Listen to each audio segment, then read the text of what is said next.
This episode is brought to you by Experian. Are you paying for subscriptions you don't use, but can't find the time or energy to cancel them? Experian could cancel unwanted subscriptions for you, saving you an average of $270 per year and plenty of time. Download the Experian app.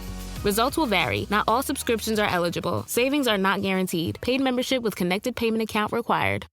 My dad works in B2B marketing. He came by my school for career day and said he was a big ROAS man. Then he told everyone how much he loved calculating his return on ad spend.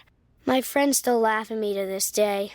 Not everyone gets B2B, but with LinkedIn, you'll be able to reach people who do. Get a $100 credit on your next ad campaign. Go to linkedin.com/results to claim your credit. That's linkedin.com/results. Terms and conditions apply. LinkedIn, the place to be, to be.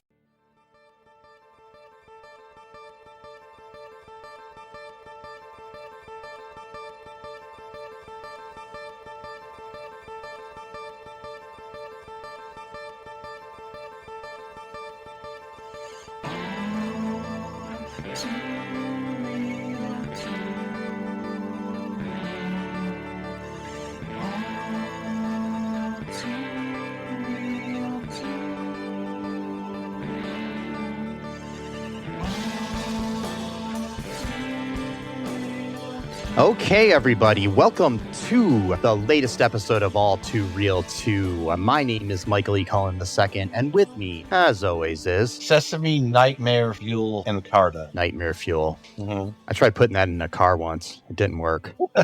Yeah, just did not What work. time of the day? Was it in morning or daytime? Because it only works at night. Oh, shit. It's called Nightmare Fuel. You can only do it. Oh, is there? There's always nightmares. There's never a daymare. Yeah. Like, what about people who work like third or second shift? Like, you know, like Is it still a nightmare if you're sleeping at 9 in the morning? I guess so, but they should call it a day. That doesn't sound bad. Daymare, yeah. Yeah. Oh, yeah. I don't know. Yeah, but so I got a question for you here. Okay. So in the 80s and stuff, they had this movie called E.T. Right.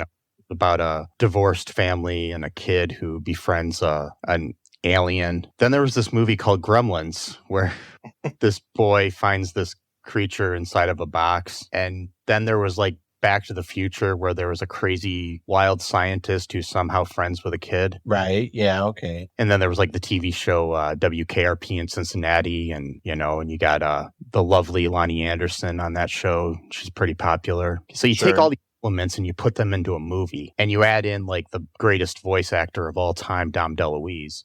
You'd think you'd have a good movie, right? I mean, of course. I mean, we already discussed a movie just a few weeks ago where Dom DeLuise played the voice of a character. And yes. I still maintain that movie has staying power. I don't care. I've watched it, twice. I'll probably watch it again sometime. Skateboard Kid, part 1, part 2. And I mean, he was in all those Don Bluth movies, and he was, American Tail, and he was in All Dogs Go to Heaven. He's a great voice actor.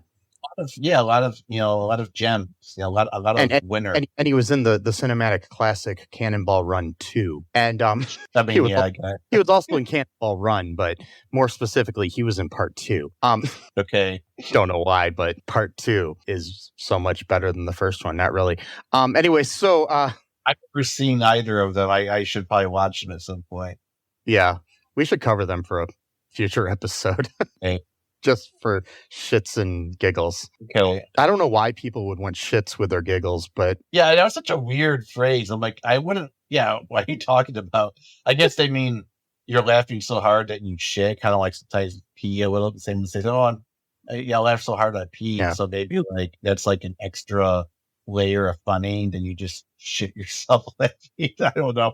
I mean, I don't care how funny something is. I never want to get to the point in my life where I don't want to ruin the food by having to change my clothes and wash up. It's not really be like the greatest thing, I'm a stand-up comic comes up on stage and he's like, and then afterwards they're like, how'd you do? Man, the whole place smelled like diarrhea. It was exactly so great. I know exactly. I'm like, no, No thanks. Yeah. Anyways, today on the show, we are covering the 1992 cinematic classic, Sure. Munchie. It's 120 minutes long. I mean, an hour and 20 minutes long, not 120. That would be a lot. I was saying, like, that's way too long. I'm like, no. The IMDb summary for this film is Gage Dobson, a new kid in town, faces bullying, a girl he likes, and a scoundrel's upcoming marriage. He meets Munchie, a friendly gremlin-like creature with magic powers. The film was directed by Jim Wynorski, who is still making movies to this day. He just directed one in last year called Murderbot. Okay. Yeah. He's also directed other classics such as Giantess Battle Attack, Bigfoot or Bust, A Doggone Christmas, Sexapede, Monster Cruise, Strip for Action. Oh my God. The Kevin Sorbo film Fire from Below. Oh. AI Assault. Actually, I kind of want to see that one. Busty Cops 2. Oh, not that. Yeah. The Escort 3. What? And some of these are downright pornographic sounding, like, and Little Miss Millions, starring Jennifer Love Hewitt from this movie. Wait, hold. Jennifer Love Hewitt's in this movie? Yeah, she plays Andrea, the girl that Gage has a crush. Oh, okay. This was her cinematic debut. Oh my God, that's sad. Yeah, but okay, I could sort of, all right, I can sort of see a resemblance now that you mentioned. This guy also directed Return of Swamp Thing. He's pretty much done a lot of like sci-fi and then kids movies and like very like what I'll call sexy movies. Such weird combination. Yeah. Yeah. Maybe more power to him though if he's making money. Whatever. It's in his 70s or something, and he's still doing this shit. This was written by R.J. Robertson, the director Jim Wynorski, and Vincent Albert DiStefano. Cool. R.J. Robertson, who passed away in 94, shortly after this movie, wrote Little Miss Millions, starring Jennifer Love Hewitt. Oh, okay. Directed by the same director. He, The Transylvania Twist, Beastmaster 2, A Portal Time, House 4, Munchie Strikes Back. Yeah. So yeah, that's what he has written. Hey. And then we have Vincent Albert DiStefano, who has written Munchie and a short film called Just My Luck. Well, we also got our boy Andrew Stevens that we saw in our last review of Skateboard Kid Part 2. Yeah, he was the director of that movie, but he's starring where he's switched allegiances and gone to the dark side. Yeah. Become our villain of the film. Yep. Yeah. And this is this is all that movie and the Skateboard Kid movies are all under the like the whole Roger Corman umbrella of films, New Concord and stuff, the company. Oh, okay. Yeah, it's they're all pretty much produced by the same people. So okay. So that'll explain some of the similarities and other things and reused actors and stuff. Yeah. Eventually we will cover Munchie Strikes Back, which Andrew Stevens appears in again as a different character, along with several actors from this movie in different roles as well. Wow. So, anyways, I'm avoiding talking about this movie, but it stars Loni Anderson as Kathy, Andrew Stevens as Elliot. Our main star is Jaime McEnnan as Gage. We've got Laughlin's Artie Johnson as Professor Cruikshank. I'm sorry. Dom DeLuise is the voice of Munchie. We have Tani Naples as Miss Blaylock. We have Jennifer Love Hewitt, credited as Love Hewitt, as Andrea. We have this guy. Okay, the guy that plays Principal Thornton in this movie. I don't know if this is his real name, but his name, I just love his name. Ace Mask. Oh, that's cool. That's his name. That's the actor's name. So yeah. That's part of the cast here that we've got. So this movie. Initial thoughts here. I don't know, man. I'm very confused. I watched this late at night, tired, of course, a little bit drowsy. I don't know.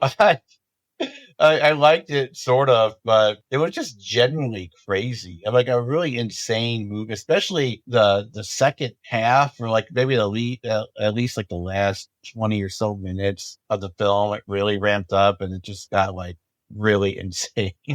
Yeah. A lot of weird things going on. Not even all the things that were going on were necessarily like crazy and wild, but like they were just weird enough where it's just like I really need to do some commentary on some of these scenes, because there's just something so wrong about some of these scenes. Like, we'll get into it, but yeah, I don't know. I mean, I probably would watch it again, just as a joke or something, but. Would you allow like your nieces to watch this? This one, or any children at all? I don't think so. Yeah, it's one of those that I'm like, I don't know if, I mean, it was made for children, but it's also the sequel to a movie called Munchies, which it's only a sequel in the fact that there are weird creatures in that called Munchies, and in this movie, the main character is named Munchie, and he's a weird alien creature. Right. Munchies is pretty much a straight ripoff of Gremlins, and it's more of a adult horror movie. So, right. Yeah. So you don't have to see that to understand this movie. Just letting anybody know that's going off into watching this. Yeah. So I thoroughly hated this movie. That's all I'm gonna say. For so many reasons. It's just, like I was saying at the beginning, it's got all these elements of other films that were popular around that decade, from like, the early 80s to the early 90s sort of era, thrown into a blender and then somehow shit out with giggle. Exactly. Yeah. And it became whatever the fuck this was. And the puppet of Munchie is the scariest fucking thing I've ever seen in my life. No, that's what I was saying. It's like his head is like way too big for his body, and it just, absolutely terrifying. It's just, I don't know. If I had children, I would not let them watch this. I would not let my nieces or nephews watch this movie. I would definitely. I would not either. Yeah. So that's my initial response to this. If you'd like to know a more detailed response to this, you can join our Patreon. Check it out at all2reeltoo.com. You can find a link to that in our TeePublic, along with all of our links to our social media and all of our past episodes. And if you give us a 5-star review on Apple Podcast, and you're the 50th person to give us a 5-star review, you can win a free t-shirt. And I will also explain to you in a written paragraph how I really feel about Munchie in detail. In detail. Okay. Wow. Or all right. Any of the other movies we've talked about, or a movie we haven't. I will give you that. So, and so just do that. I thought I'd get that out of the way at the top of the show, because now we're going to venture into hell. Anyways, yeah. So, so the movie opens up with a scene that has nothing to do with the rest of the fucking movie. Exactly. And there was no point for it except for to pad out the script, I think. I thought it was going to like come back and somehow tie in like maybe the guy from the beginning of the movie, because there's a scene at the beginning of the movie where Munchie's in his like little box inside of a cab of a pickup truck, and it's 1970, and this movie takes 22 years later, and the guy throws Munchie into like off this cliff into like an abyss of some sort after being chased by cops and almost killing this old couple in a car, and for some reason has a blow up doll in the cab of the truck with him. And I thought maybe, because then they cut back to present day, which is 1992 when this came out. I thought maybe somehow they were going to tie that character into the movie in some way in the present day. Like maybe he was the kid's dad or grandpa or some other thing, but no, totally made no sense. Yeah, totally random. No callback. The only thing I could think of was, so we learned that this creature like kind of has like magic powers. It can sort of like grant people wishes, but like not like you only get 3 wishes. So my only thought from watching the movie after that scene, which again, that scene really did confuse me a lot too, because I was like, this movie is technically 80 minutes long, but the car chase scene's about 5 minutes, and then we get the credits, and then the end credits start at about 76 minutes. So we really have like only like 65 minutes of like actual movie time, and and this car chase scene goes on for at least 3 or 5 minutes. And yeah, the cops. So I was sitting there thinking, like, oh, maybe this guy, he discovered like this alien creature, and like the cops and authorities are after him because he's not supposed to know this like really secret information. Like maybe the government is after him. So like, oh, okay, cool. He's like trying to protect this guy, or he's trying to protect his own life or whatever. But then no, he throws him into the well, and he's all like laughing, like maniacally, like angry. It's like, oh no, he just hates this little creature. Yeah. And we don't know why. And then he throws him into like the what did it say, the endless hole, or something, had some sign saying like it or whatever. I don't know. Okay, so yeah, there's like this endless pit that he throws him into. I don't know, man. And that's it. That's the whole scene, and then we don't get any indication about what that was about, what the context was. We're just left flying blind. And then then it goes into 22 years in the future. We get this whole set of new characters. This kid named Gage. And I mean, later they show us that he had appeared throughout history in different times, like with the Egyptians and Romans and all these different things. And my thing is like, I don't know if it was supposed to be implied that this person at the beginning of the movie was somebody famous or something. Like it would have made sense, like if you're going to have this car chase scene, make the person like, James Dean or Steve McQueen or something, you know what I mean? Like somebody famous that was known for racing and So I know something.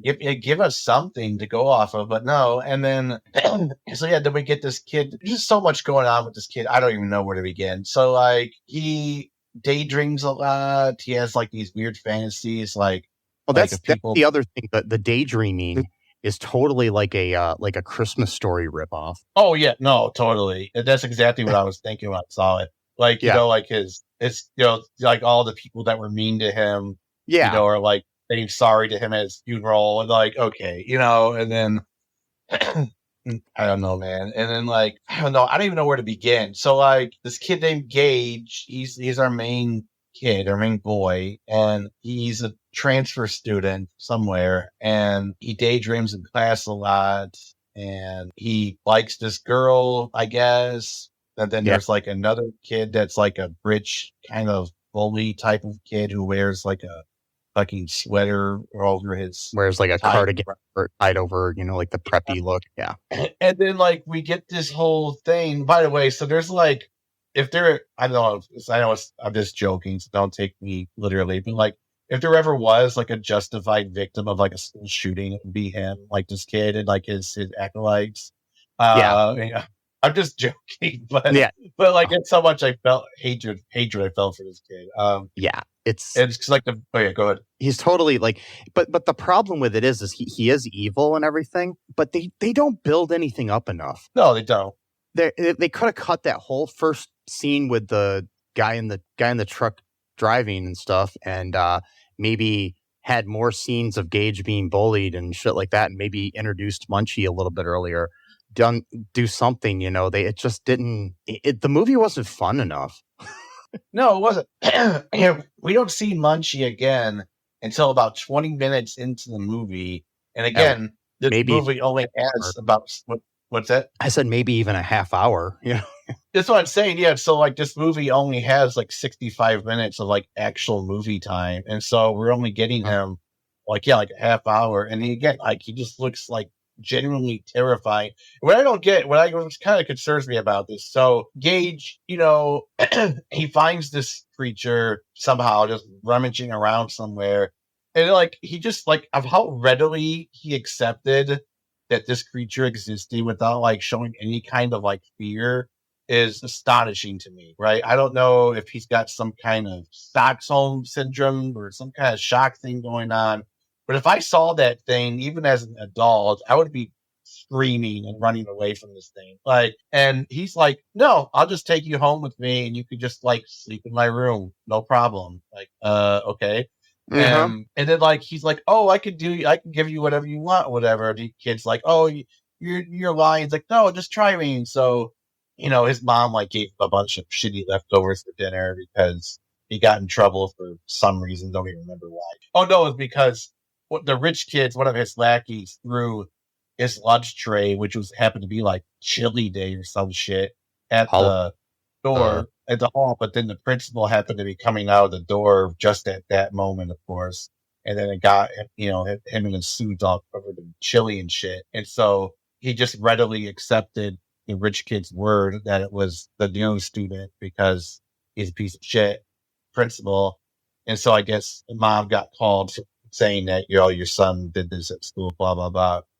And so she sent him. I always hated this, by the way, in movies.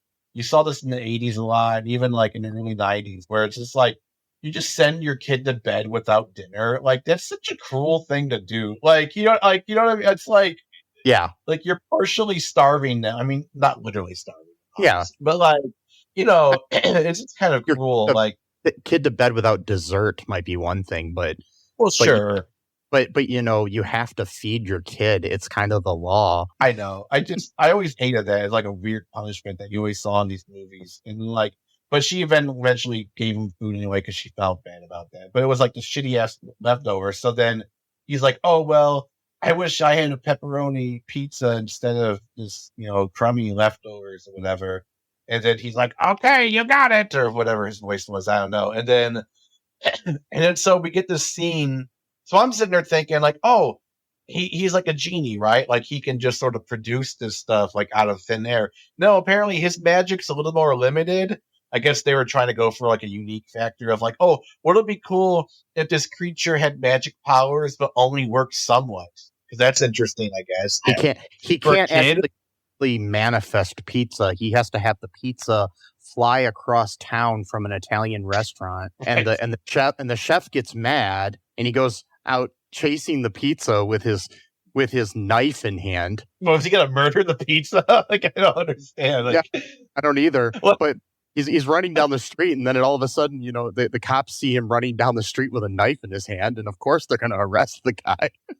So this creature, this little creature, is a mean little fuck because he's like so many people in trouble for doing like insane shit that's like no fault of their own. Yeah, I mean, this poor guy was just like really happy about this pizza he made for this couple that was having a romantic evening, and he was all happy, and then like 5 minutes later, he's in the back of a cop car. It's like, what the fuck? Like, lost his job, lost his vocation, lost his whole identity just because this piece of shit alien creature with like a head that's like 18 times too big for his body thought it would be cool to impress this little kid. I want to see a side movie all about that chef and his day, and then he all of a sudden ends up in jail. He ends up like his whole life story from that point. I know, because like he was so proud of his work. He was so happy that he made this nice pizza. I didn't do anything. I just made a pizza. Man, I made the best pizza. And of course, like no one believes him, right? Because he's talking about weird, like, oh yeah, you saw a flying pizza. Yeah, but hold on, there were witnesses. So you're gonna say all of the people who saw this were all insane at the same exact time? Come on, like that's not what a real detective would. Mass hysteria. Mass hysteria. Right. It's like so Salem witch trials, but it is the pizza trials. Oh god. And then so this pizza, but he made some joke too about Domino's, like, oh, 30 minutes or more, it's free, or 30 bullshit, 30, whatever. 30 seconds or less, or lesser, it's free. And then, it took more than I timed it. I think it took more than 30 seconds for the pizza to get there. It was way more. Yeah, it was at least or two. But it was free anyway, because it was free anyways. Because not only did they steal from this Italian restaurant, they lost the chef his job. They almost took off the heads of all these people walking down the street as the pizza was flying by.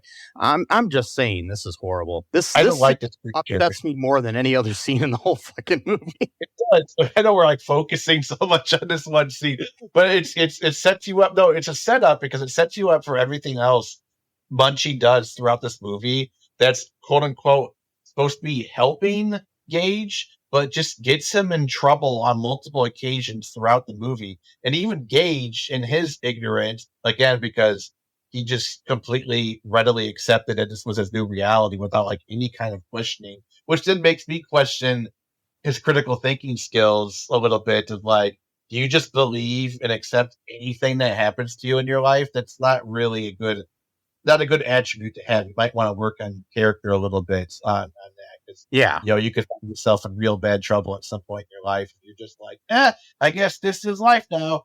And, the difference between acceptance and resignation, just saying. And so they get, okay, so second part that made me mad about this scene. So they get the pizza finally, and then Gage is like, ew, I hate anchovies or whatever. So you mean to tell me that this couple at a romantic dinner ordered anchovies on their pizza? That's a very rare topping that people get on pizza. So you're telling me, I guess bad too. What's that? Don't anchovies make your breath smell bad too? I would imagine. I mean, it's fish. I mean, it's salty fish. So that would be you'd want to eat before you're gonna probably make out or make love after your dinner. But yeah, exactly. Whatever. Exactly. Yeah, I want to kiss someone after we both ate anchovies. That's a song title I'm going to come up with, by the way. But like, and yeah, I'm going to use it as a song title. But like, yeah, I don't know, man. It's just like. That one scene is like kind of stuck with me. Like this anger that it brought up in me. Like it took too long.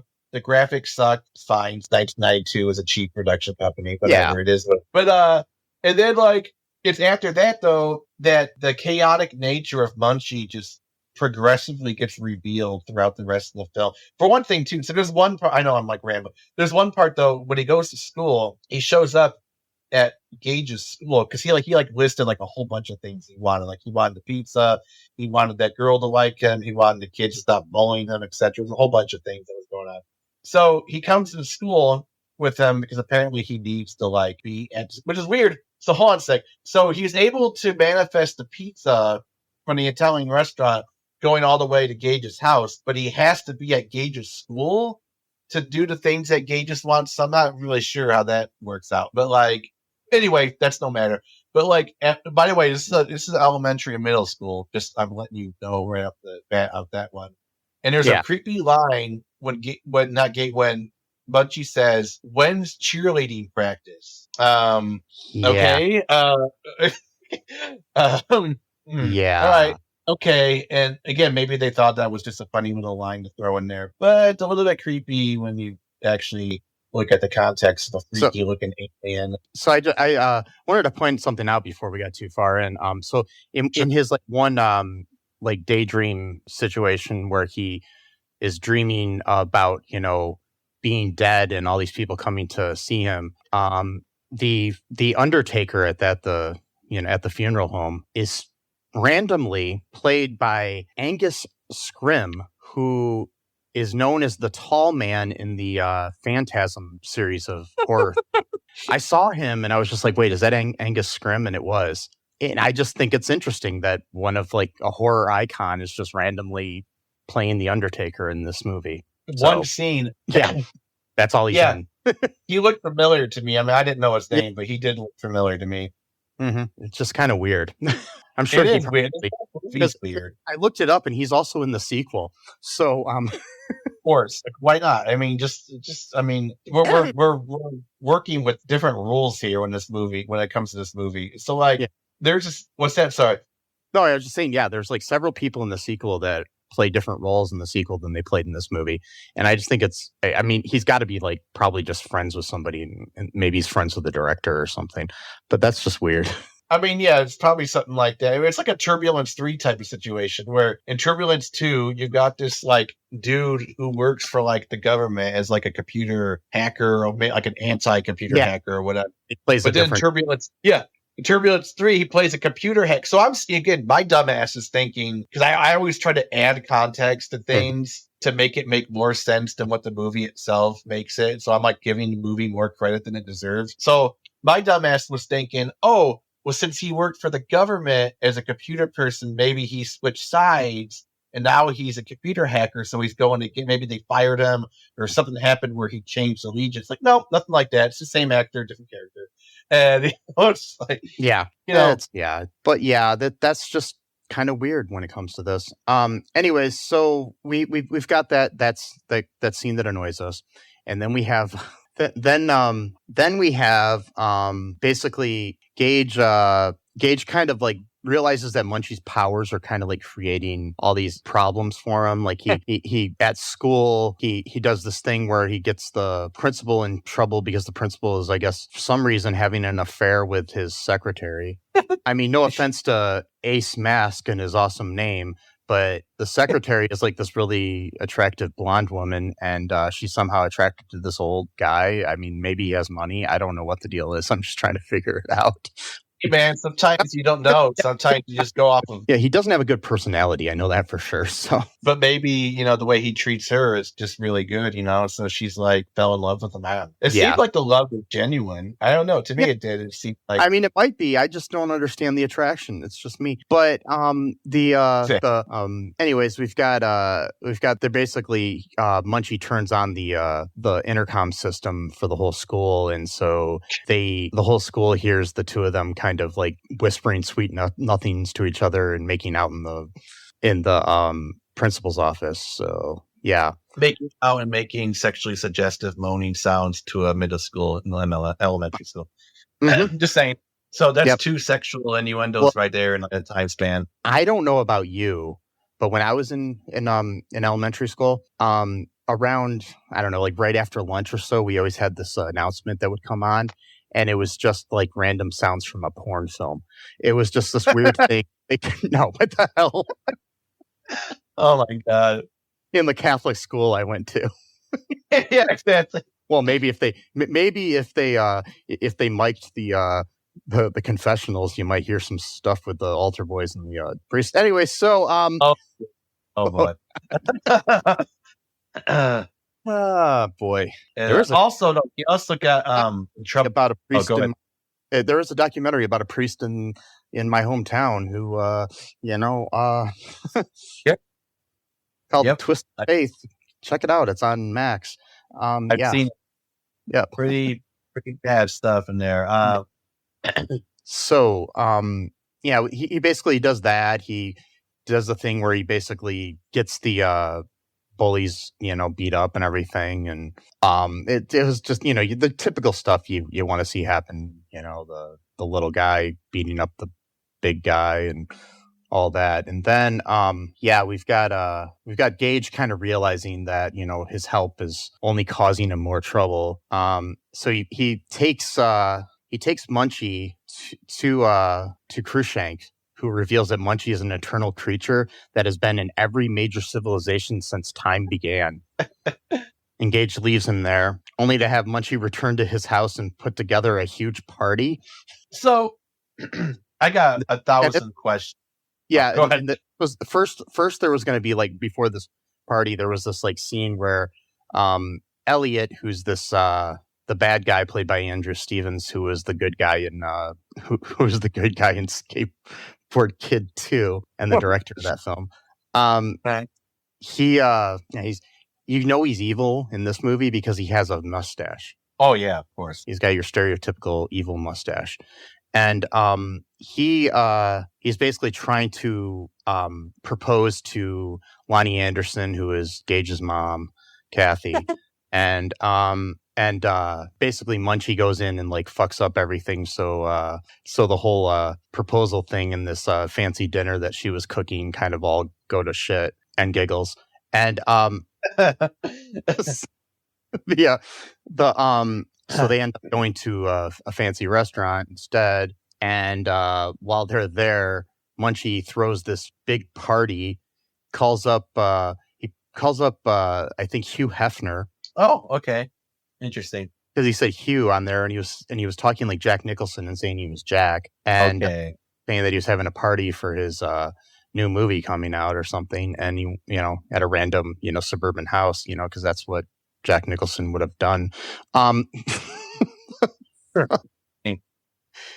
And then so Hugh agrees to, send some girls over, and a band. And it was the weirdest fucking band I've ever seen in my life. Yeah, they're just playing some stock music. Just for a quick second. I'm sorry. So strike number 3 for Munchie. Maybe since he's an eternal creature, he might know maybe values change over time. But sending Playboy bunnies over to a party where minors are present and also other adults from the school, like including the principal and the secretary, just show up at this kid's party. No one thinks this is odd or strange in any way.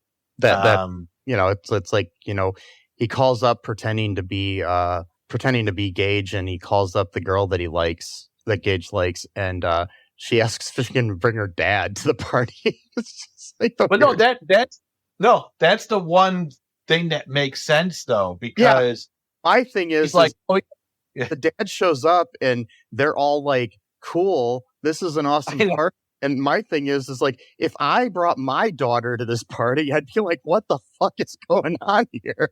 Actually, that's the thing. That's the whole thing about this movie, is that everybody just so readily accepts this new reality without any, like, there's like no like transitional period where like, like usually like an ET or even the Skateboard Kid part 1 and 2, where there's like that initial phase of like, whoa, what the fuck is this thing? You get used to it. Here, it's just like, yeah, this is normal. Like, sure, it's normal to have Playboy bunnies at a party where the kid is the main party thrower. Like, it's ironic that in the Skateboard Kid, people weren't right on board with things, but they were on with this. I like that. Right on board with things. Yeah. Exactly. It's just like, because the principal shows up with his, hot secretary, girlfriend / future wife, whoever she is. And then he's like, "Oh, this is a great party. I'm gonna take away your." Oh, it's because he got 20 hours of detention for the chili incident. So he's like, "I'm gonna take away those 20 hours, and also." Then the secretary's like, "And the demerits, whatever those are," because that's a callback. Because earlier, like Gage is like, "What are demerits, whatever they are?" It's like, "Oh, that was a callback. That was really cute and clever, or whatever," even though it wasn't. And so Garo, go ahead. I'm sorry, I didn't mean to interrupt you. So then we have this weird party, and the band at the thing too. That's just, the band was weird. The lead singer looked like a reject from the Ramones, and yeah, I thought that was the Ramones at first. I was like, wait a minute. And I was just like, what the fuck is going on here? And the music was like totally not anything that I think a kid would like, or an adult would like, or a human, or even a Munchie. I don't know what the hell it was. I know. It was weird. I don't know. I think if I were Gage and everybody else, I would not want to be at this party. And I don't. Well, Gage didn't. There's like beer and alcohol at this party. Exactly. And at no point did the people at the party ever see his mom or Elliot, for that matter. And so I'm thinking to myself, okay, like if someone's throwing a party and all I see are the parents' children and never the parents themselves, I'm going to be like, I'm going to leave because I'm not going to be at a random minor's party house. Like, what are you talking about? Especially a principal of the school he goes to. Also, why was his like his math teacher and his principal even invited to this party? He was. Well, it's because he got in trouble for because Munchie made a big. Munchie's not as good as he claims he is or thinks he is. He's for an ancient creature who. Okay, so I know I'm like jumping all over here. So that's fine.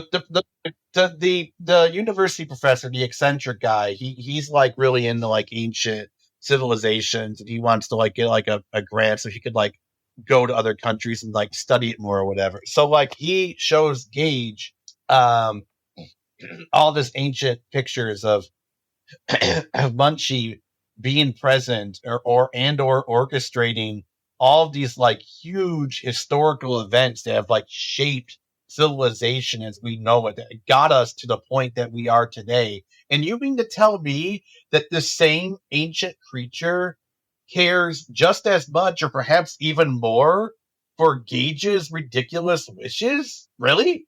Like, Yeah. okay, talk about a demotion. I don't get it. I really don't get it. Like, you're meaning to tell me Munchie probably is the one who commissioned like building the pyramids, which means he issued slave labor. So that's another sin on his list of big sins that he's doing already in this movie. But at least, the pyramids are something that people know about. They're historical. At one point in the movie, he also says that he invented the automobile. So that's right. Yeah, it's right. He did. And so now his big accomplishment is throwing a party for his 10-year-old friend where a bunch of adults, including his teachers and principals, are drinking alcohol and dancing seductively with their hot secretaries. But also, he invented the automobile, which eventually led to the Henry Ford Motor Company, which led to Henry Ford. That didn't lead to Henry Ford. He would have been born regardless, but it also led to the fact that he was a Nazi. And it used to give people free copies of the Protocols of Zion whenever you bought it. Yeah. Yep. Good job, Munchie. And he was famously anti-union and very whatever. Yeah, good job, Munchie. I really hate this character so much. I loathe him with a passion. This fucking guy. Told all the time when I grew up that he invented the automobile, which he really didn't. It was invented by a German person, but whatever. Fuck the world. Totally, exactly. It was a German engineer who made, of course. Germans, I know with the Nazis and shit, Germany's got a bad name. Sorry, I didn't mean to, but I just had to say that. So, the company Haribo, the gummy bear company? Yeah. Okay, that's a German company. It's like an acronym for like the different names of the guy who created the company or whatever, like Harrison and something like or whatever. And then, but that was the first official company that made a gummy candy. So Germany is credited for the automobile, gummy candies, and the Nazis. Yeah, some are more better than others. And Fanta. And Fanta, which is also a Nazi commissioned company. And then there's also Adidas and Puma. So lots of things. That were created by the Dassler brothers who ended up hating each other, and they had the Dassler brothers shoe company, and then they split off, and one created Adidas and one created Puma. And in the town where they're made, there's actually a dividing line in that town where if you live in one side of the town, you're an Adidas person, and if you live on the other side of town, you're a Puma person. And sad. That's really, really sad that you're tribalistic on shit. And one of the brothers was literally a Nazi. And I guess Munchie's probably behind that. The Dassler brothers did make the shoe that what's his face the really famous African American runner who ran during the German Olympics under the Nazi rule. I don't know what you're saying, but I know what you're talking about. Yeah, he ran wearing their shoes because his shoes got lost in transit or something. So so a little history there about that. So you told me he lost his shoes during running against a fascist regime, and recently a certain person lost his shoes, and he's kind of a fascist himself. Because I think Munchie might be behind that too. Yes, I'm not making any direct references here. I'm just saying someone lost their shoes, and after a really I know what you're talking about. Yeah. Anyway, yes, Jesse Owens is the name of the runner. It just came to me, and I'm just like, Jesse Owens. I couldn't remember, but yeah. Hitler pulled like his own version of Trump. Oh, sorry, I didn't mean to mention the name. Hitler pulled his own Trumpism during that time, where he was for sure. Go ahead. His own Trump card, as you say. Yeah. He pulled his own. Hitler pulled his own Trump card, because he was sure that his Aryan race runners would beat Jesse Owens because he figured, he's black, so he's like an inferior being or whatever. Yeah. But then, Jesse Owens won, so he pulled a Trumpism where he was like, oh, well, yeah, I mean, black people, I guess, are more athletic than white people are, but that's like, we're smarter than they are. So it's like he had to like switch it up, you know what I mean? Because he was so embarrassed. You know what I mean? That's a Trumpism right there. That's a, like, I mean, bash yourself, think alike. So I think many people have pulled similar things, not just Hitler and Trump, but yeah, it's definitely indicative of both of them or whatever. Yeah, so of that type of person. Anyway, so Gage just, is not happy with things. He kind of basically his mom and Dr. Elliot come back, and Elliot sees Munchie and he throws him into a garbage bag. Oh, we forgot. So Elliot, he's like a total asshole character. So they make his job even an asshole, where he injects animals with cancer cells. Yes. And then studies how they died. Yes. And so he wanted to do experiments on Munchie. That's another layer to Elliot's character. Yeah, Yep. Yeah. Speaking of Nazis, he's very much like, Mengele or something. It's just very So the whole we've got the whole idea that so he throws him into a trash bag because that's gonna be healthy, but I guess he doesn't care because he wants to kill him and experiment on him. See, that's the thing I don't understand. Like, if aliens really visited us, do you think we would have somewhere like Area 51, or if they already have, that we just basically experimented on them and killed them? Yeah. Why? Yeah, because my opinion, that'd be the stupidest thing, because my thing is I'd want to learn from them. And especially if it's a creature like Munchie, who can fully speak English, it's like... I mean, he probably speaks any language. He probably has command of any human language or more. So my thing is if I did that, I would definitely want to know... what the heck? Oh, you know who also was a writer on this movie, but it wasn't listed on IMDb, but is listed on Wikipedia? Michael Hitchcock. Do you know who that is? He's an actor who's been for Guffman, Best in Show, A Mighty Wind, For Your Consideration, Mascots. Wait, that dude? The dude that was in the new Main Street Singers? No, he was like the owner of the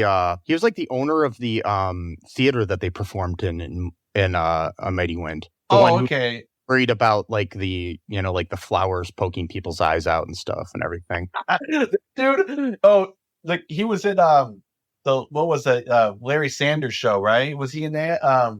He might have been, but he's what the hell? It was just listed there. Is that right? Maybe it's a different Michael Hitchcock. No, it links to him on. Okay. But sorry for this, folks, but I just think it's interesting. I'm going to see what his writing credits are and see if Munchie comes up. Yeah, that dude is like in everything. By the way, he did a really good interview with Mark Maron back a couple of years ago. Did he? Yeah, I think it was about 3 years ago, like 2021, I think is when it was. It's funny. It's not on his IMDb credits, but it is on his Wikipedia credits. So it could be true or it could not be true. But he also did write Sleepaway Camp 2 and Sleepaway Camp 3, which I didn't know, under the name Fritz Gordon. Okay. Yeah. Okay. Yeah. He also wrote the movie House Arrest, Problem Child 3, The Ultimate Christmas Present, Satan's School for Girls. Okay. Several episodes of Glee and stuff like that. So anyways, because he appeared on Glee as well. So yeah. Anyways, so that's funny. No, that it really is funny though. That's if he wrote this, that's interesting. So what happens next? So Elliot like completely loses his mind within like a 10-minute time span, and it becomes like a complete raving lunatic after seeing. Again, everybody in this movie, they see Munchie and they don't even flinch. They just like accept that this creature exists. Like there's just nothing, like there's no transition like to like, oh wow, like my whole world has been shaken up. Like, you know what I mean? It's like there was more resistance in Howard the Duck than there was this to the fact that somebody could... No, there was. Yeah. No, really, there was. And so Elliot, he just lays eyes on this creature because Munchie accidentally drank too much and he fell asleep from being drunk. So, drinking at a party he threw for a 10-year-old kid where there was alcohol and Playboy girls and teachers and principals and no parents inside. Anyway, so lots of laws being broken simultaneously. And then he falls asleep, and then Elliot sees him behind the couch because I guess he was snoring or something. And then he like immediately loses his mind. He's like, oh, little creature. Yeah, like you said, he throws him in a garbage bag and they fight him over it. And then eventually they get away with them. Elliot has a car chase. They have a big car chase with them. Elliot eventually crashes into something, I guess. And then the cops... into a Winchell's Donuts. And of course, there's cops eating at the donut shop. Oh, which I found kind of... That was actually kind of humorous, like, but it wasn't like in your face humor. So and then so the cops arrest him, but he doesn't have his wallet because Munchie had stolen it, so he can't even prove who he is. So yeah, he can't prove who he is. So then he starts saying, "I am a professor at," sort of like, "Oh, sure, professor," kind of thing. Like, Sure, professor. He says, "I'm Mr. Spock, and this is Captain Kirk." I love that. He's like, "No, there's a creature out there was flying the Jeep or whatever." And they're like, "Oh yeah," and then eventually Munchie pops up and he's like, "There he is! He's there again!" I'm like, but this happens all within like a 5-minute time span. Yeah, like Elliot. There is like a sort of transition of Elliot sort of praying at the ends of sanity a little bit, but mainly just because he's getting pissed off that he can't find his wallets. He's getting kind of flustered. He's losing his temper. Sort of thing's going on. In the car chase too, as well. Andrea and her dad take Kathy, Gage's mom, on the car chase with them, so they're all there. So yeah. Oh, that's right. The whole family's there, yeah, which is weird. And then, so what happens after that is that he gets arrested. He pretty much gets hauled off to prison, apparently, which is weird because even in 1992, there's probably some ways to get a verification of who someone is. And so, I'm pretty sure they would have found out, oh, yeah, this guy actually is a professor at blah, blah, blah, or whatever. But, he still is going to get all the fucking university and be like, hey, exactly. He probably has a colleague there who would vouch for him. It's like, or records that he works there. Yeah. I mean, what I mean? Like some kind of yearbook or something. So I know. So that part was kind of weird. And then so basically, what's Munchie agrees to go with the kind of nutty professor. Well, not the. Yeah. The eccentric professor that's Cruikshank. That's Gage's friend. And then he basically is going to take him to study ancient civilizations. And I guess Munchie's going to help him study or tell him shit. And then, and that's it. We'll see each other again. And then everybody's just like, bye-bye. And then we got our credits. And then we have a sequel later. So yeah, which I'm very interested in to see where my headcanon for here is that kind of like a Moon Knight situation where Crookshank's going to get killed for studying a pyramid that's against permission or whatever.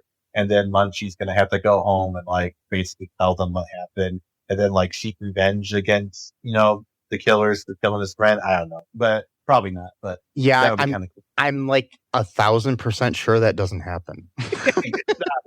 No, it's not going. But he comes back. Oh, maybe they're done with their expedition, or maybe they just quit for some reason. I don't know. Yeah. And then, maybe he'll be back, and there'll be no explanation as to what happened to Dr. Cruikshanks. Yeah, that's gonna be it too. He just doesn't show up, and then Munchie doesn't even say what happened. Munchie killed him by accident. Mm-hmm. And then, yes. Or Munchie comes back, and somehow he's got a whole family that he had with Gizmo from the Gremlins movies, and they're living happily ever after. And wait, because then they might be other creatures like Munchie that also happen to live across eternity, but he never mentioned that just because he didn't feel it necessary. I don't know. But then, okay, I still can't get over this though. What's sticking to me is the whole I know they were trying to maybe they had a budget or something, so they had to come up with a story to basically pay for the movie. But they're like, oh, I can't do magic when I'm locked in a box or something. Even I have limits. I'm like, that's a weird factoid. What? That's such a weird, I can only do magic when I'm in an open space. It's just, I don't get it. It's a weird concept. But, and so that I guess they had no other explanation. So they're like, that the container he's in is lined with some kind of magic that doesn't allow him to perform magic while he's inside of it. But who built that? That's an important piece of the story. Why someone build a box that prevents them from doing magic? Like that's just we just again. Have to accept. But I guess we do kind of just accept the fact that the genie in Aladdin is just in a lamp that kind of like he's been in for thousands of years, and it put a crick in his neck and all that shit, you know. I mean, yes, but the thing is, we know the story of the genie though because it's a classic story. We don't know this, and then always a story though. So you know what I mean? Yeah, I guess it's just one thing. Story's better than this one, but are you trying to tell me that the late Robin Williams is a better voice actor than the late Dom DeLuise? Yes, I am saying that very much. And the movie Aladdin is also way better than. Yeah, I'm going to agree wholly. I have an Aladdin poster over my bed, and I'm not even making that up. I really seriously do. So. Good movie. It's great. I remember seeing that. You know, this is back before when kids could actually do things in public without their parents being 10 feet away from them because they're worried about them getting kidnapped or whatever. Yeah. So we're at the mall when I was around when it came out. So when did Aladdin come out? 92, 91, something like that? Came out right same time as Munchie. Okay, so around 92. So I would have been 8 or 9 years. I think I was 8 at the time. I didn't turn 9 yet. And then we went to the mall. My mom was going to get her haircut, and we pretty much begged, her so we could go see Aladdin while she was getting a haircut and getting lunch or whatever. He was like, I don't know, it's dangerous kind of. But then my brother, he's 5 years older than me, so he's like, oh, I'll take it. It's fine, okay. So then we went to go see Aladdin at the mall, and it was really, really cool. I was like, oh my God, it's so cool, And we went back, and my mom got a haircut, finished, and everything. And I can guarantee you this much: if that same situation happened, and we saw Munchie instead of Aladdin, I would have just jump off a cliff, or rather an endless pit, and put me in a box or whatever. And because this movie, I changed my mind. This movie's terrible. I don't know why I liked it last night. Again, I was tired. My medication makes me drowsy. Maybe it makes me like things I shouldn't like. That could be a side effect as well. Well, to let you know something here, you wouldn't have been able to see this at a theater because it received a theatrical. Here's what the release for Munchie. It received a theatrical release in Tennessee at Bell Forge 10 Cinema on May 15th, 1992, and that was it. Wow. Okay, well, there you go. Unless you grew up in Tennessee, and I didn't know about this. And you happen to be in that city, and you happen to be... I'm just saying, I don't think you and your brother and stuff went all the way to a mall in Tennessee to see Aladdin. We didn't drive all the way to a mall in Tennessee so my mom could get her haircut. And then, we could go to the movie theater inside the mall. Because back then, the movie theater was actually inside the mall itself. Not like it is now where you got to go upstairs or whatever. They still have that in some places. So yeah. Oh, okay. That's cool. Yeah. But if you're listening in the future, malls were these places where they had these shops where they sold things. It was a whole bunch of stores within a big building. It was like Amazon, but inside of a building. Yeah, no, that's a really good. Yeah, that's a really good analogy. That's exactly what it was. Is/was, and yep. So, yeah, it's our fucking that's piece of shit. I hate Munchie, both the movie and the character. I frankly do not want to see him in part 3, but we're probably going to review it anyway. Part 2. Munchie Strikes Back. Sorry. I should say. Technically, Munchie Strikes Back. Part 3 of the Munchies franchise or whatever. But yeah. Munchie but to let you know, sadly, when we do watch it, his voice has changed. So, damn it. Or for the better, who knows? It's Howard Hessman takes over, as in another WKRP in Cincinnati actor. So what the hell? I swear to God, they just get these people from various shows and they just start picking off one by one. But goddamn, I just hate Munchie. I hate this character so much. He's a piece of shit. Terrible person. He looked in the near future. We shall cover Munchie Strikes Back. And I hope you all will join us for that. and any other episodes we have in the future and in the past and in the present. And in the present, yeah. Yep. Time is cyclical. Yeah. Kind of, So I guess. join us for all of our episodes whenever you want. And if you can go back in time and listen to our episodes when they first premiered, I think you should do something else with your time machine. I'm just telling you that. So yeah, do something more interesting. I mean, like, yeah, I don't know, Hitler, or do something. I don't know. And then, yeah, like, go to the Nazi Olympics and watch Jesse Owens run. Yeah, exactly. But so kill Munchie before he even was created, and then go back to that one time when you had shits and giggles and stop yourself from having the shits. And just think, exactly. So, but just, as I said towards the beginning of the episode, make sure you go to all2reeltoo.com and check out our episodes there. You can listen to those. Go to Apple Podcast, give us a review. And if you're the 50th review, you will get a t-shirt and a personal message written out by me that I will send directly to you, probably via email. Also, check out our Patreon, our TeePublic, our social media, all of them that we still have while we're still a free country to be able to have those. If this is in the future and you're somehow listening to this illegally because podcasts have been outlawed, fight the power, brothers and sisters, and non-binary pals. Just do it, So, anyways, just remember that I love you. Munchie is nightmare fuel. Sesame loves you. And until next time, bye-bye. Thanks for listening to All2ReelToo podcast, a Cullen Park production. Produced and edited by Michael E. Cullen II. Music by Matthew Hawes. Subscribe and share the show. Visit us at cullenpark.com.